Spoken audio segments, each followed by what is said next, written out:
Alright, today I'm going to be showing you how to replace the coolant temperature sensor, or in proper terms, the cylinder head temperature sensor, but however you want to call it, but that's the actual name for it, cylinder head temperature. But you can still, it's a coolant temperature sensor. Now, I want to mention one thing about the sensor. This thing can keep your car from starting. I already had an issue with this car where my car wouldn't start for a few times, and one day it didn't start at my house, and I had to go to a job.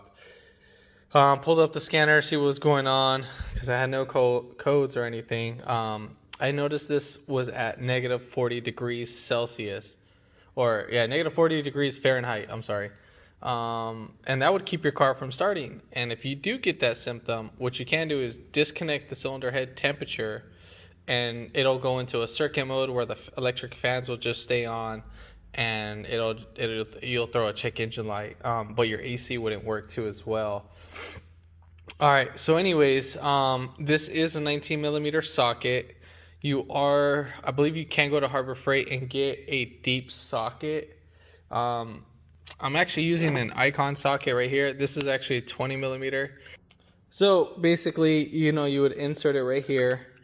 Then it would stop. So make sure you try to center it as much as possible. And then like right there, I mean, it's not that centered as much as possible, but you can spin it. And then you don't want to bend it or anything. You just want to make sure it goes in there. And then voila, we're inside the socket. Now, check this out. You can put some lubrication in here just to help at ease. So we'll put some dielectric grease.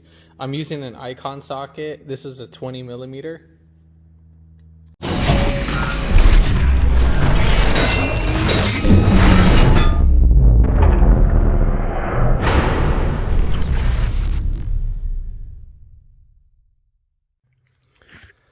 All right, so next, we're gonna go ahead and take off the sensor.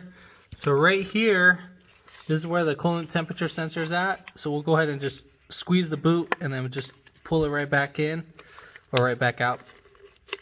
Then, if I can show you this, so right there, we're gonna have to pinch, just push our finger right down there. I'm just gonna kind of show you how I'm gonna do it.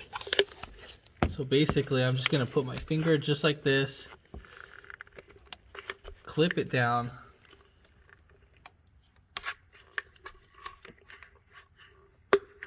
just like that. If you can stick a pick in there.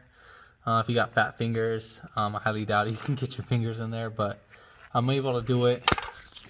All right, so make sure that's how the sensor is going to look like.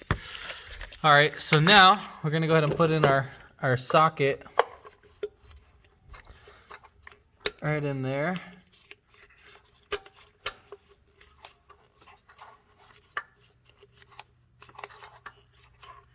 And then since I'm using a 1/2 inch, I'm using a 1/2 inch little adapter, and then I'll use like a little extension right there.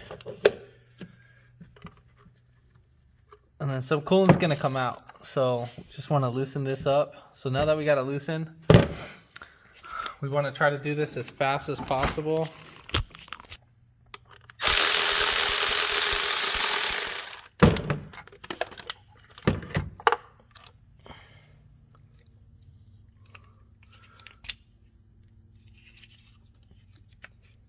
I don't even think there's coolant right there. Should be. Pretty sure. All right, so now we're gonna go ahead and put this guy right in there.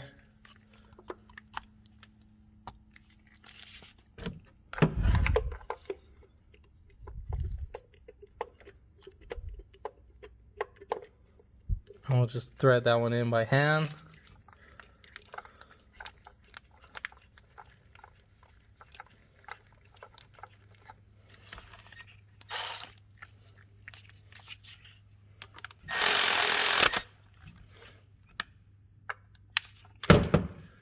All right, so now we're gonna go ahead and pull out everything. So make sure you keep this straight,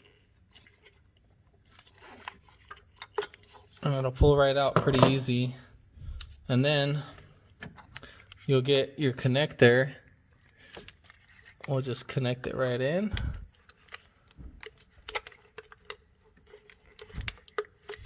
And we'll just put in our boot, make sure it's fully seated in, just like that. And then that's pretty much it.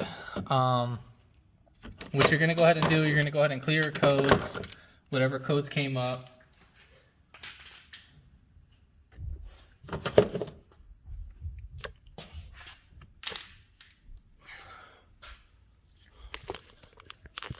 So yeah, clear the codes with the scanner, and pretty much, I mean, you're all said and done. Your AC is going to work now. Your fans are going to be all staying on, and then your car will probably start, just depending on the symptom that you have. So this will keep your car from starting too as well, it won't make the AC work too as well, and it'll keep your fans running hot.